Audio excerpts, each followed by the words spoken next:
Bismillahirrahmanirrahim. Assalamualaikum warahmatullahi wabarakatuh. Al-Fatihah.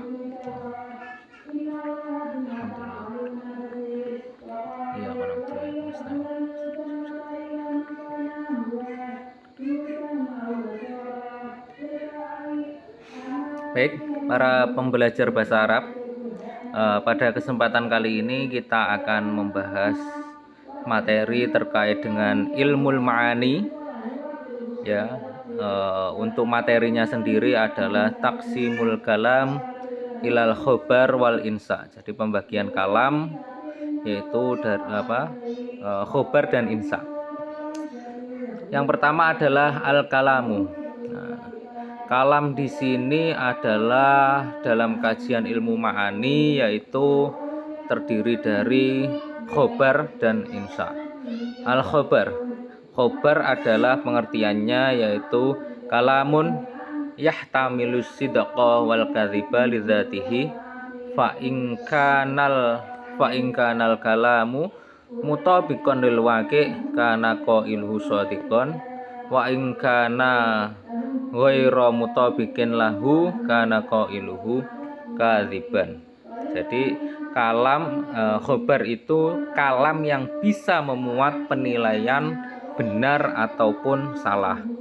Kalam benar itu ketika sesuai dengan kenyataan, dan kalam yang tidak benar itu ketika tidak sesuai dengan kenyataan. Itu adalah pengertian dari khobar, kalam khobar.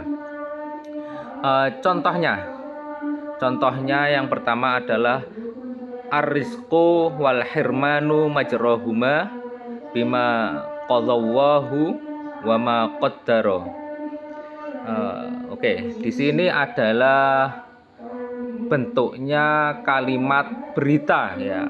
Jadi khobar itu bentuknya kalimat berita yang artinya yaitu rizki dan miskin itu alirannya di mana? Yaitu pada qadha dan qadar Allah. Nah, ini adalah salah satu bentuk dari contoh kalam khobar. Contoh yang kedua, al-ilmu nafi'un wal jahlu dhorun. Nah, ini juga adalah kalam khobar, yang mana kalam khobar tadi itu memuat dari penilaian benar ataupun salah. Nah, itu adalah pengertian dari kalam khobar. Contoh yang selanjutnya adalah lillahi ma fis samawati wa ma fil ard. Semuanya milik Allah, apa yang ada di langit dan di bumi. Ini semua adalah contoh dari kalam khobar, yang mana kalam khobar itu kata kuncinya adalah memuat kalam yang bisa memuat penilaian benar ataupun salah. Itu adalah contoh dari kalam khobar. Yang kedua adalah kalam insa. Nah, kalam insa ini kalamun la yahtamilu sidqan wala kadziban lidzatihi. Kalam yang tidak bisa dinilai benar atau salah. Yaitu kalam insa itu kalam yang tidak bisa dinilai benar atau salah karena tidak memuat kalimat berita. Ini adalah contoh atau pengertian dari kalam insa. Contohnya bagaimana? Ya bunayya ta'allam husnal istima' kama tata'allam husnal hadis. Nah, ini adalah contoh dari kalam insa. Artinya bagaimana? Artinya adalah, hai anakku, belajarlah engkau sebagai pendengar yang baik sebagaimana kamu belajar berbicara yang baik. Ini kalau tidak salah adalah kata-kata dari Hasan bin Ali, yaitu di sini adalah ya bunayya. Ini adalah merupakan panggilan. Jadi panggilan itu tidak bisa dinilai benar ataupun salah. Ta'allam ini juga perintah. Ini perintah ini tidak bisa juga dinilai benar atau salah. Makanya ini disebut dengan kalam insa.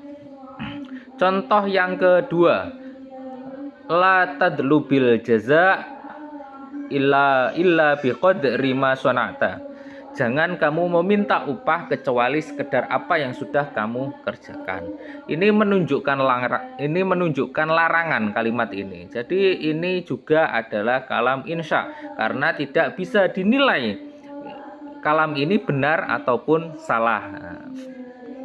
Contoh yang ketiga, mayaghfirudzunuba illallah. Siapa yang memberikan ampunan dosa-dosa itu kecuali Allah. Nah, contoh yang ketiga ini berupa pertanyaan. Berupa pertanyaan ini bukanlah kalam khobar, melainkan kalam insya. Karena apa ya? Karena tidak bisa dinilai ini benar ataupun salah. Itu adalah pengertian dari kalam insya. Selanjutnya adalah ruknal kalam. Ruknal kalam di sini adalah rukun yang harus ada dalam kalam. Itu terdiri dari apa saja? Dari 3. Yang pertama adalah musnad ilaih. Musnad ilaih itu kalau di sini disebut dengan mahkum alaih. Ya. Jadi kalau dalam kalam di sini disebut dengan mahkum alaih atau musnad ilaih tadi, yang berarti adalah subjek. Apa saja yang termasuk musnad ilaih atau mahkum alaih? Yang pertama adalah fa'il, bisa naibul fa'il, bisa mubtada dan lain sebagainya. Yang kedua adalah musnad, yaitu mahkum bih atau predikat ya. Itu bisa fi'il tam, fi'il majhul ataupun khobar dan lain sebagainya. Itu disebut dengan musnad atau mahkum bih. Dan yang ketiga adalah qayyid. Qayyid itu apa? Qayyid itu selain dari musnad atau musnad ilaih, atau selain dari mahkum alaih atau mahkum bih. Kata-kata yang selain dari subjek ataupun predikat. Apa saja bisa memuat atau bisa terdiri dari maf'ul bih, tamyiz, hal dan lain sebagainya. Contohnya dari ini ya, utlubul ilma walau bisin ya. Utlub di sini adalah fi'il. Fi'il yaitu apa tadi? Fi'il adalah musnad.